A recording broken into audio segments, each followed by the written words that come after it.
It slipped through the cracks, but Rupert Murdoch just told the world what the world has already long known. Today, Mr. Murdoch sent out a tweet about Chris Christie's praise of President Obama's efforts during the recent hurricane crisis. Yes, okay, the tweet itself did get attention. Fair enough. Everyone has figured pretty easily that the Romney campaign and Republicans in general are sort of pissed off at Governor Christie RNJ for being honest in praising someone for doing a good job at a time of crisis.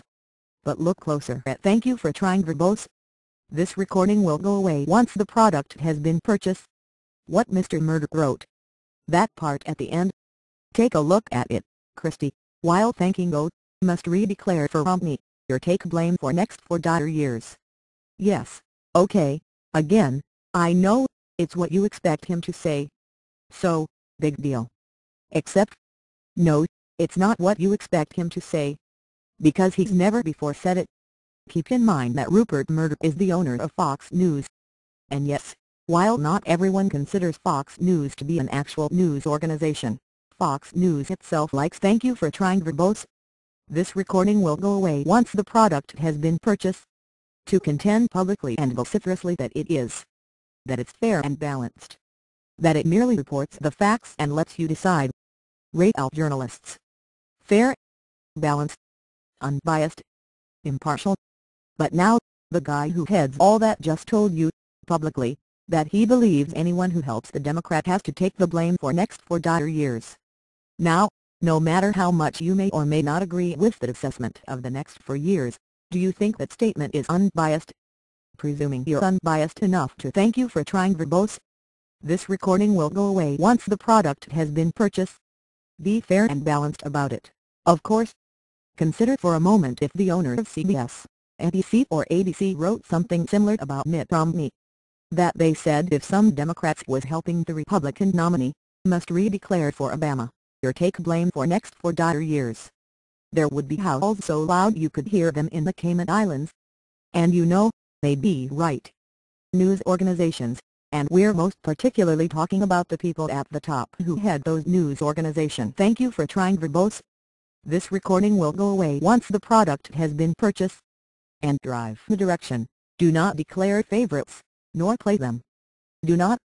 Even in the past, when Rupert Murdoch has discussed fairness, he's done his best to seem richly impartial himself in public statements. Though he's had a few subtle slips, like mentioning donations to the Republican Party. Indeed, even Mr. Murdoch has, at least publicly, understood the important foundation of journalism and played that public game well, and grasped that the public expects news organizations to be fair, to not declare favorites, to not play favorites. Because news organization, and we're most particularly talking "Thank you for trying verbose." This recording will go away once the product has been purchased. About the people who head those news organizations and drive the direction, do not declare favorites, nor play them. Do not. Yes, I know that the far right believes that the media is all biased, that it's the liberal media. It's not, but okay, I accept that the far right believes this. But even believing it, the far right has to acknowledge that none of the owners of these news organizations has had the indecency to not only proclaim favoritism, but a favoritism so monumentally grandiose that they're directing what candidates must do, while predicting disaster. Thank you for trying verbose. This recording will go away once the product has been purchased. Ahead if their side loses. It just isn't done. However, if you believe otherwise, show your work. We're not talking reporters or analysts someone may not like. That's a debate that can go on forever. We're only talking to people who actually own the freaking organizations. We set the direction. Who lead the way. Only. But even going further and bending way over backwards and accepting what the far right believes about the media, that their worst fears are true, that it does happen, that the media is liberal and awful and despicable, that "Thank you for trying verbose." This recording will go away once the product has been purchased. Still misses the issue. It's beside the point. All that doesn't matter. The issue at hand isn't the supposed liberal media. The issue is that Rupert Murdoch, godfather of all things Fox and Fox News, patron saint of phone hacking, has personally declared publicly that he is deeply conservative. That he is so deeply conservative that he considers the unknown future of a Democratic presidency to be dire. that he is so actively deeply conservative that he wants to direct the actions of Republican public officials. How the thank you for trying verbose. This recording will go away once the product has been purchased. Must act.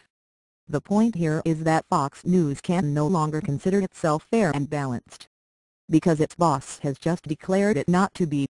The point here is that viewers of Fox News can no longer hide behind the facade that it is the only news that's impartial, because the owner has just declared it not to be. The point here is that the Fox News myth is now officially gone. Gone? Yes, I know that the myth has existed only in fairy tales. But thank you for trying verbose. This recording will go away once the product has been purchased. It did exist, as a myth, even adjusting the minds of the close-minded disbelievers. However, it can't no longer even exist as even a myth there. Gone. Poof. Viewers and defenders of Fox News now have a choice. They can either believe what Rupert Murdoch, the patron saint of Fox, just specifically told them, that Fox is biased ... or they cannot know what to believe. Because if they can't believe Fox, then everyone else must be correct. Hint: both are true.